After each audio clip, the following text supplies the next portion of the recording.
Bom, Campos do Jordão nasceu em Jaguaribe, nesse local em que nós estamos, em que está o Museu Casa da Xilogravura. Nasceu no século XIX, inicialmente por ação do Mateus da Costa Pinto, um português que vinha da Maranhangaba, que veio e formou uma povoação. E depois adquiriu o nome de Jaguaribe, de Domingos Jaguaribe. Era um médico e político e escritor e historiador nordestino, radicado em São Paulo, que se afeiçoou à Serra da Mantiqueira, Campos do Jordão, teve propriedade aqui, daí ficou o nome.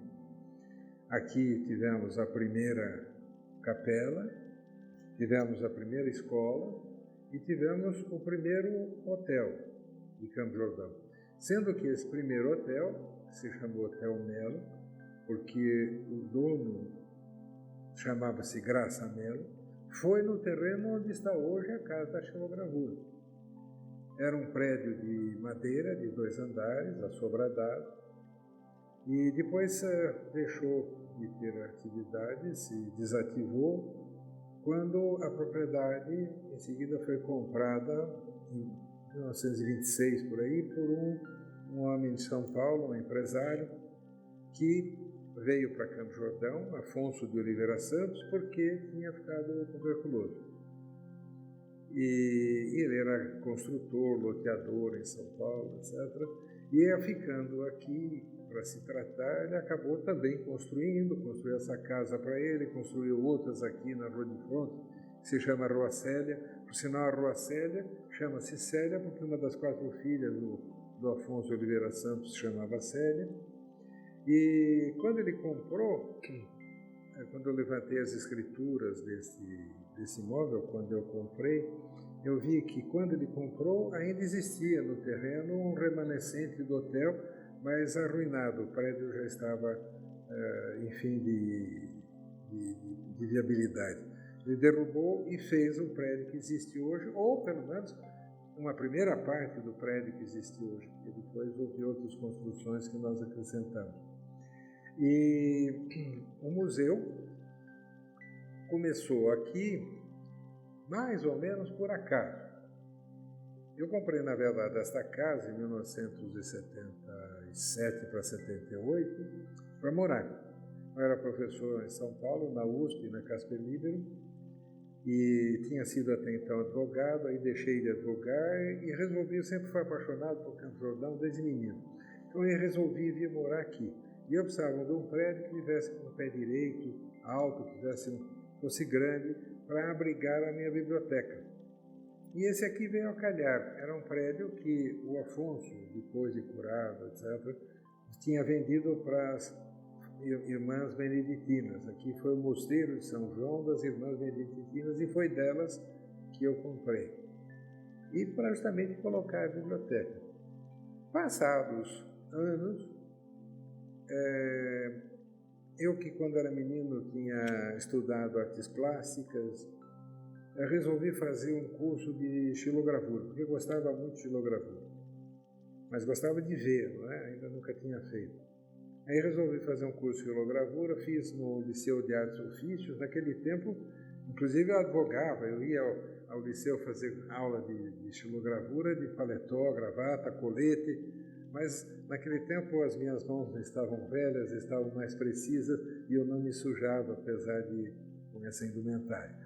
Aí eu fiz o curso de xilo e me afeiçoei mais ainda pela xilogravura e comecei a frequentar exposições de gravura em São Paulo e comprei algumas obras de alguns autores, até que acabei tendo, sei lá, alguma coisa como 15 ou 20 autores e estavam na minha sala de estar aqui. E às vezes eu olhava aqui e dizia, puxa, mas esses artistas, essas obras, esse pessoal, essas obras são tão boas, por que só eu que fico vendo? Seria interessante que outras pessoas pudessem ver. Daí que surgiu a ideia do museu. Eu peguei a garagem, que era para 2 carros, que ainda faz parte do museu, peguei mais 2 quartos que eram com quartos de despejo, quartos que tinham outra ocupação, juntei as 3 peças, abri uma porta pela lateral, abri um portão que entra pela praça, né, porque o prédio que faz esquina, a avenida pela frente, na lateral, o gramado da praça, e as pessoas podiam entrar e visitar. esse pequenino museu, que tinha uns 15 ou 20 autores só, e abria só sábado, depois do almoço, e domingo de manhã. Portanto, ficava aberto 3 horas num dia, 3 no outro, no total 6 horas.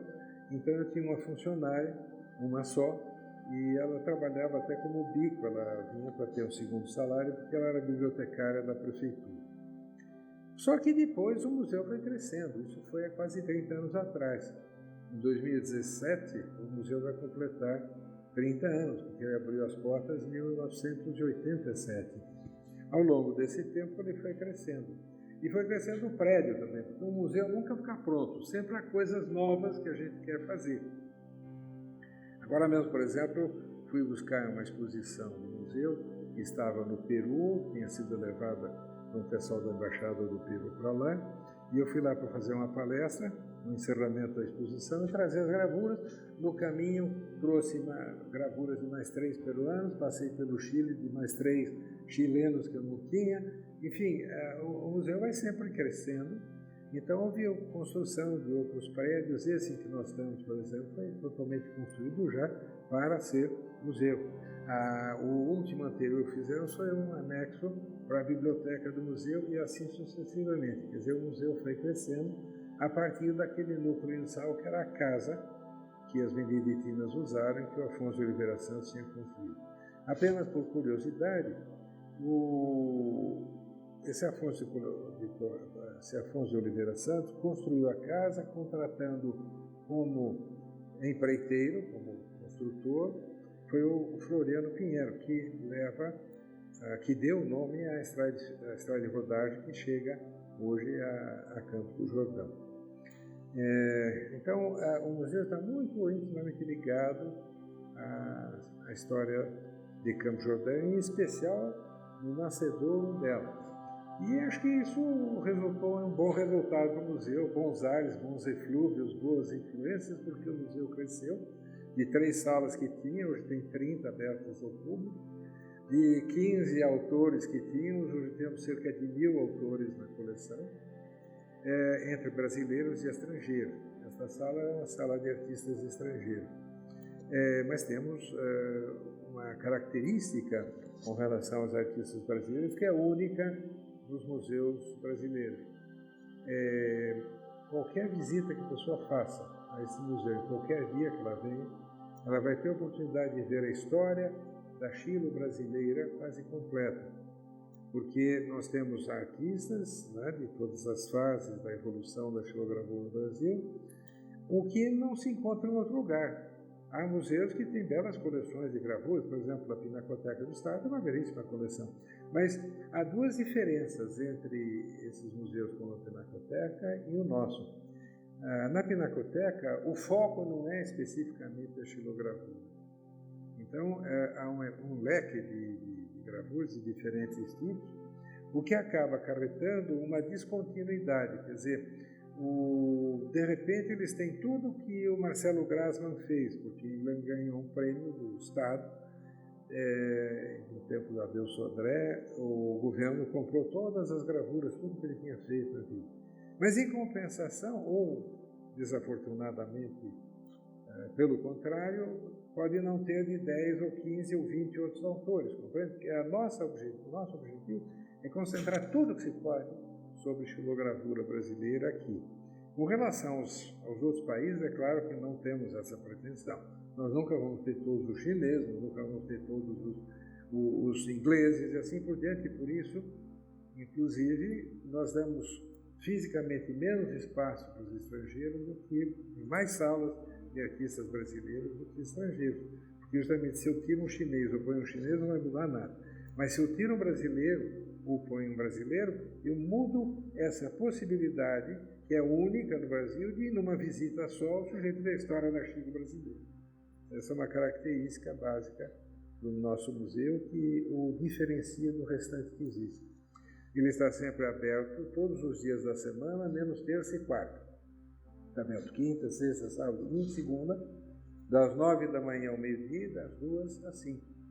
E espero que os seus amigos, conhecidos, parentes, todo mundo que tome contato com a matéria que vocês estão fazendo, venha a nos visitar. Será sempre um prazer para nós. O museu cumpre a sua função através da visitação do público. Quer dizer, é como se você tivesse um livro e ele precisa ser lido. O museu é uma maneira de informar, assim como o livro. Então, o público é o que completa a função do museu.